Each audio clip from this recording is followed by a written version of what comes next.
Please remember, none of this is financial advice.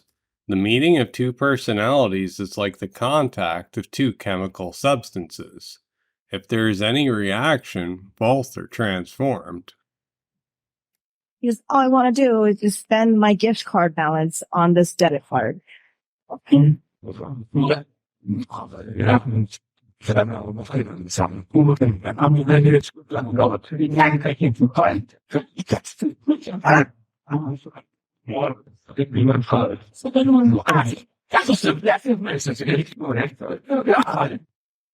Does this look familiar? Because I certainly had to do this to log on to a crypto exchange. This stuff happens all the time in crypto. You have to use these apps. Now, people will debate central bank digital currencies, but it doesn't matter. Whether it's stable coins or central bank digital currencies, whether the public or the private sector take on this role, this dystopian type of nightmare is going to happen regardless, because big tech has merged with government. It's merged with the big banks. It doesn't matter what outcome we have. It's all going to end up the same. In this video, I'm going to show you 54 currencies coming to the XRP Ledger with central bank backing. The thing is, there's this new technology that lets you connect your credit card and your ID to your palm so that you don't have to carry any credit cards with you anymore. You don't even have to have your phone with you. This is my total. This is my palm. This is me scanning it.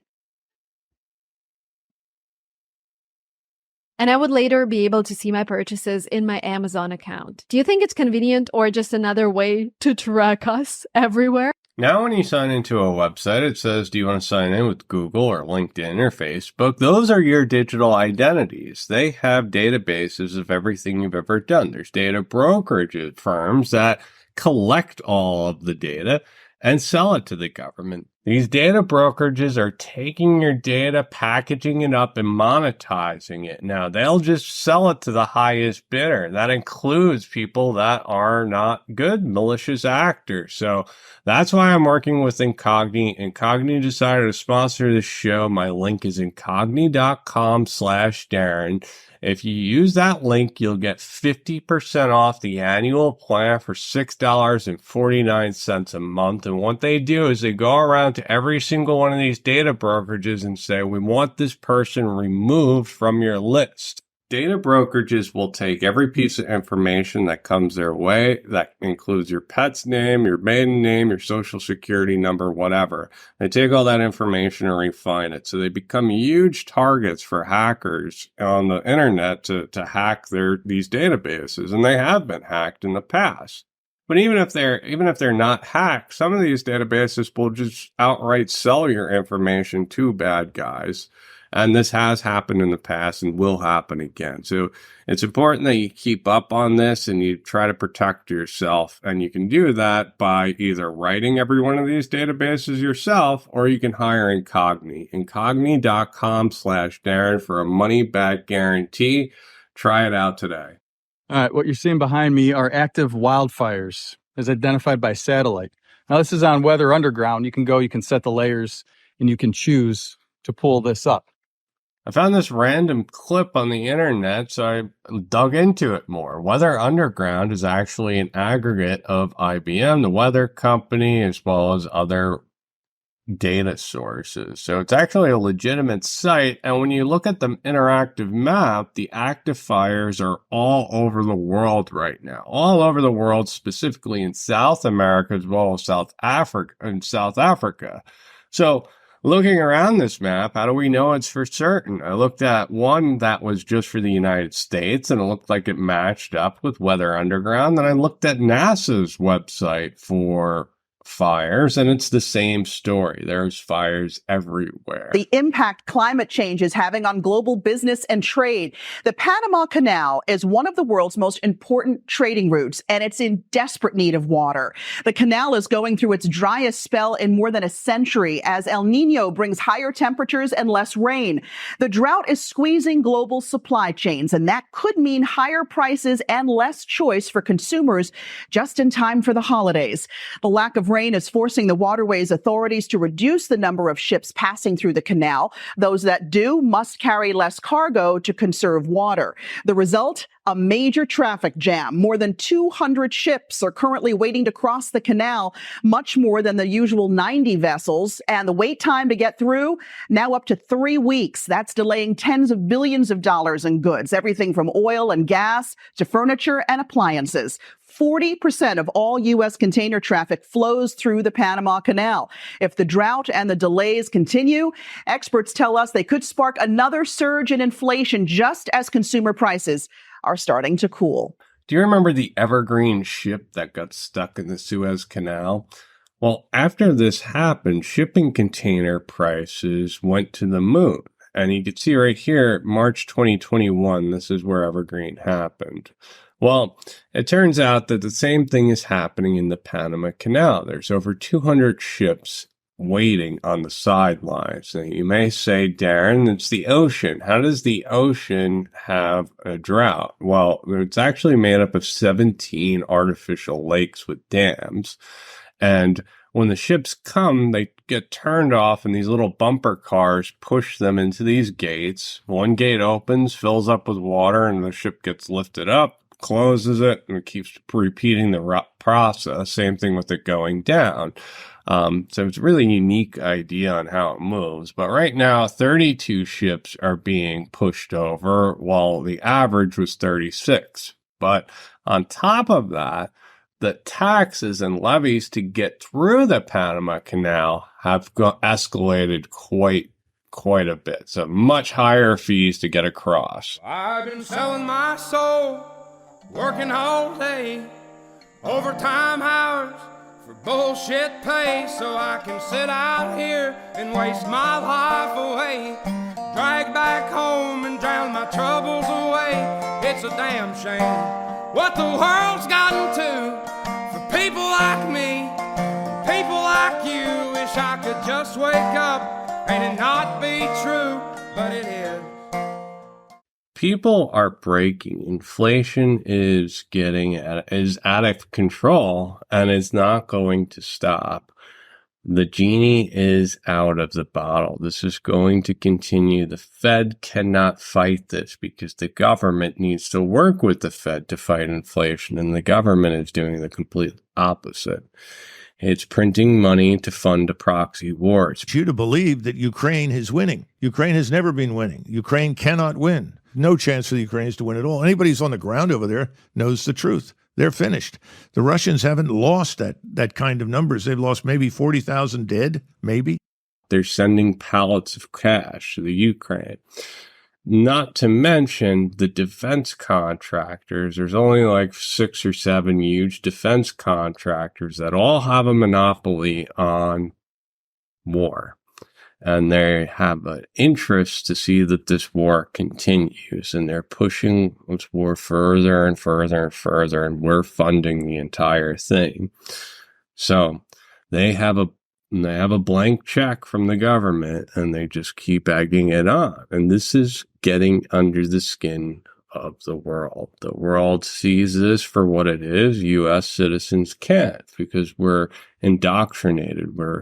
We have propaganda machines telling us what to think and what to believe. Yet the rest of the world knows what's happening. And that's why they're breaking away and forming the BRICS alliance. Well, first, let's be clear about PhDs and degrees. You know, thermometers have degrees, and you know where you stick those. I'm not disparaging my PhD. I'm just being honest. There are a lot of people walking around with degrees that don't know anything. In fact, I would argue that most of them don't amount to anything. They don't produce anything. They're not practitioners. I focused when I went to graduate school on military matters because I'm a professional soldier. And you don't have to be a rocket scientist to understand what's happening. Over half of the world has gotten together and said, we don't want to be part of this dollar system anymore. We're sick and tired of being sanctioned. We're sick and tired of playing by their rules. We want a system that the rules are baked in and nobody can just steal our stuff. So the entire world is getting together and saying we don't want to be part of the dollar system anymore. We want to be a part of a different system. And that's what the BRICS countries are. So when people tell me that this is meaningless or whatever, they're missing the forest for the trees. Now, the ginger that's singing about inflation, we're going to have a bigger problem when all of the debt that we've exported, which is our number one export, comes back home. Our paper money for their natural resources, that's what's going to happen, is our dollars are going to come back home, and we have a real problem at that point. To be Saudi, as you mentioned, or the UAE, it's 6 countries, and it went from 4 to 6 countries overnight. So what we heard, it's Ethiopia, Iran, the United Arab Emirates, Saudi Arabia, Indonesia, and Egypt, all being added to the BRICS bloc.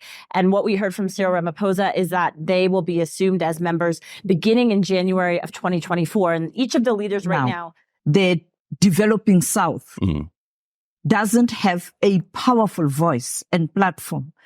Much as you have the South-South group, and Brazil is saying strengthen the South-South group, you still need another platform. And I think BRICS can present that platform, not to compete with G20, not to compete with the G7, but provide an alternative platform to take forward the needs of the developing nations. The United States is producing less and less. That's why our trade deficit is enormous. We're exporting toxic debt, and we're controlling the money supply, yet we're not producing. The rest of the world produces goods and services and exchanges it for dollars that they buy other goods and services from other countries and trade with other countries.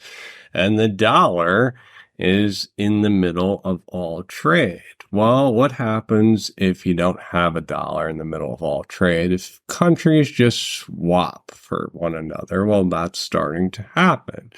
All of the dollars that are offshore at one point will come back to the United States, and that's where we'll see the epic inflation, because if there's no more need for dollars out overseas, that's the big problem. But I think that will take something big for that to happen, but it's in the process of taking place. The African Diaspora Bank is a multi-sovereign CBDC remittance platform built on the XRP Ledger. When the African diaspora send $90 billion annually back to the continent, they face high fees by third parties, resulting in the loss of $6 to $9 billion that their families are deprived of. In addition, African businesses often struggle to find low-interest capital. Finally, CBDCs, though offering zero fees, are limited to national borders. Our solution to this challenge is to not only reduce the remittance fees to near zero, but allow the diaspora to reinvest their saved fees into capacity-building projects, solving a major liquidity access crisis. The app interface has a sender's dashboard, a receiver's dashboard, and an investment wallet that has well-vetted projects with guaranteed returns. The Diaspora Bank offers versatility to transfer in stablecoins and fiat, and offers automated conversion to all 54 African currencies and CBDCs, using liquidity pools. The Diaspora Bank not only offers large fee savings and seamless payments, but is able to allow intra-African payments via partnerships with the Pan-African Payment System and central banks, and investment partnerships with VCs and audit firms. So it's saying that there's 54 African currencies or CBDCs, and there's near zero remittance fees. Now, they're partnered with the African Union Pan-African Payment System and the Central Bank of Nigeria. So the Central Bank of Nigeria is partnered with this for 54 different currencies. They have to use a public version of the XRP Ledger to swap those currencies. And the Ripple Ledger modularizes remittance split, conversion between CBDCs and stablecoins.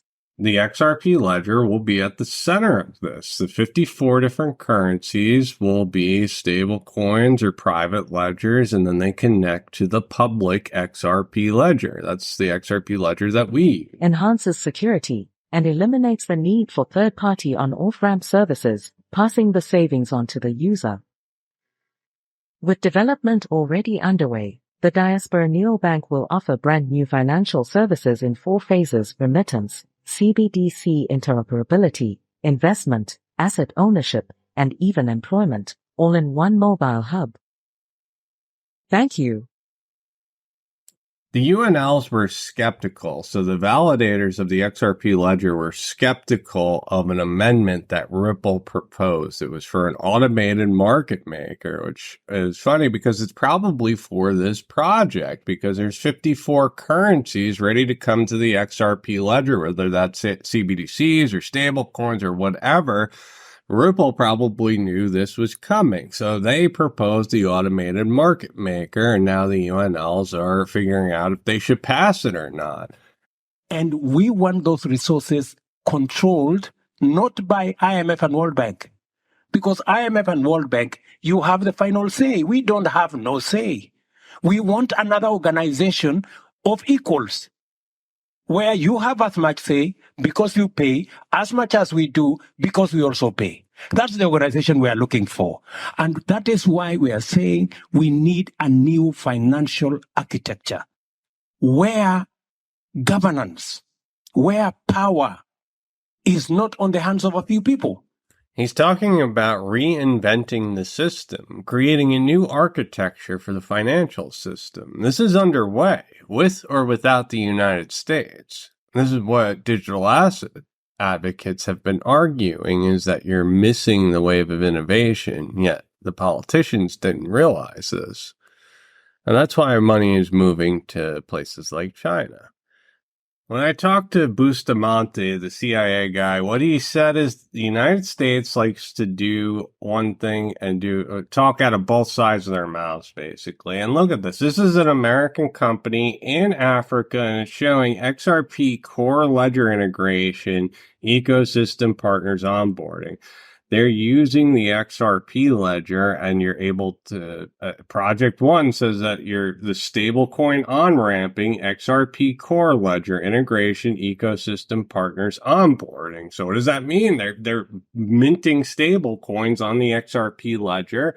Well, there's a private ledger behind it, a private database, a transaction account, integration with current CBDC pilots. So they've been building all along, and now they're connecting it together with the public XRP ledger. Now we're getting clarity, and this whole system that's been built in the background is all coming together. Since we started, 2.5 years ago on this project, We've announced 5 different countries that are working with us. We have a similar number that are not announced, and then we have 20 plus other active discussions underway. So in my mind, what's happening is Ripple is laying out the plumbing for this new financial system, and now they're going to go an IPO. They're going to sell their equity on Wall Street. And what happens? Wall Street's going to absorb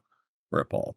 It's going to be like a Google story, where Google took off and pretty much got nationalized. So we may lose some power with the dollar, but we're not going to lose power altogether.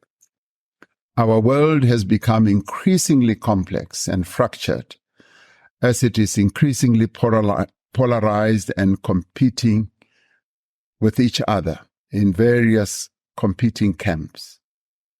Multilateralism is being replaced by the actions of different power blocks, all of which we trade with, we invest with, and whose technology we also use.